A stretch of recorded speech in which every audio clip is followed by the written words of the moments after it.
삼부토건 주가 조작 의혹을 금감원이 포착하고 그 규모가 100억 원대 시세 차익이라는 의혹에 대한 조사를 하고 있다는 내용입니다. 곧바로 민주당이 입장을 냈는데요. 특검으로 밝혀야 된다. 김건희 여사의 연루 의혹에 대한 입장입니다.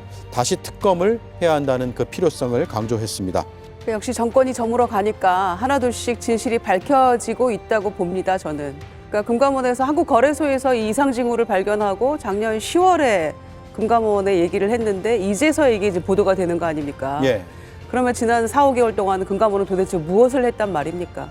그래서 당시에 그 멋쟁 해병 단톡방에서 삼부 체크하고 이런 얘기 나왔을 때 국회에서 국민의힘이 뭐라고 얘기했습니까? 삼부가 골프 삼부라는 그런 말도 안 되는 이야기로 국민을 기만했지 않습니까? 예. 그래서 당장에 또 군에서는 골프 삼부 없다, 군에서는. 예. 결국에는 이렇게 드러나지 않았습니까? 100억대 시세 차익을 보고 2023년 5월 달에 1,000원대였던 주가가 두 달 뒤에 폭등해서 5,000원이 넘는 예. 그래서 시세 차익을 봤다는 거 아닙니까? 그러니까 뭐 재벌은 남 못 준다고 개 못 준다고도 하죠.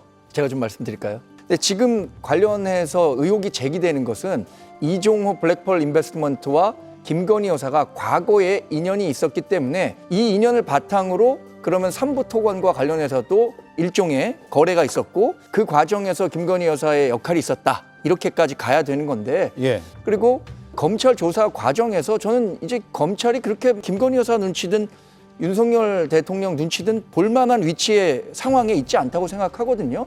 수사 결과 이종호 전 블랙펄 인베스트먼트 대표의 주가 조작 의혹을 수사하다 보면 그 과정에서 김건희 여사가 개입했었는지 개입하지 않았었는지를 명확히 판단할 수 있다고 봅니다. 이게 특검 사안이라고 생각하지는 않는 거죠. 그래서 일단 이 삼부토건의 주가 흐름은 영부인과 대통령 그리고 대통령의 측근의 행적과 정확하게 일치합니다. 예. 그러니까 도이치모터스 주가 조작 사건의 주포였던 이종호 씨가 내일 삼부 체크하고라는 메시지를 올렸을 때가 2023년 5월 14일 그날이 일요일입니다. 그러니까 월요일 장 시작하면서 주가 체크하라는 얘기였는데 공교롭게 그날이 앞뒤로 상당 기간 동안 최저점을 찍은 날이에요.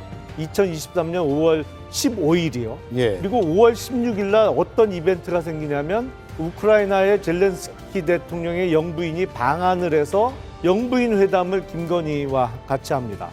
그리고 나서 그때부터 주가가 꿈틀대면서 움직이기 시작하는데 나중에 제 기억엔 폴란드로 기억하는데 폴란드에서 열렸던 우크라이나 종전 이후의 재건을 논의하는 회의에 당시 원희룡 국토부 장관과 함께 삼부토건의 대표이사가 그 회의에 참석하면서 꿈틀대고 예. 또 윤석열 대통령이 2023년 아마 7월쯤이었던 거로 기억하는데 폴란드를 방문했다가 극비에 우크라이나를 비밀리에 방문하면서 이제 그게 기사가 나잖아요.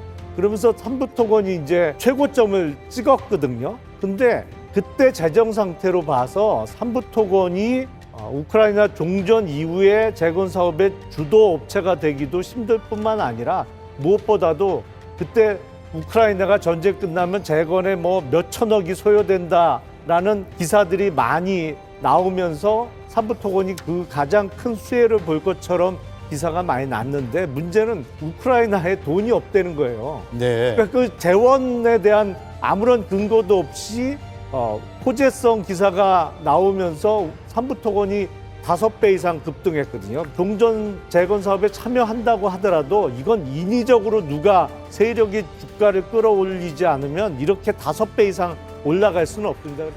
알겠습니다. 한 가지만 예. 반론하겠습니다. 짧게 해주시죠. 예, 한 번도 이 정부에서 특검 없었습니다. 모든 사안이 그렇게 특검을 하지 못할 정도의 정치적인 사안이었을까요? 특검 얘기는 많은데 실제로 특검은 이루어지지 않았죠. 한 번도 없었습니다. 예.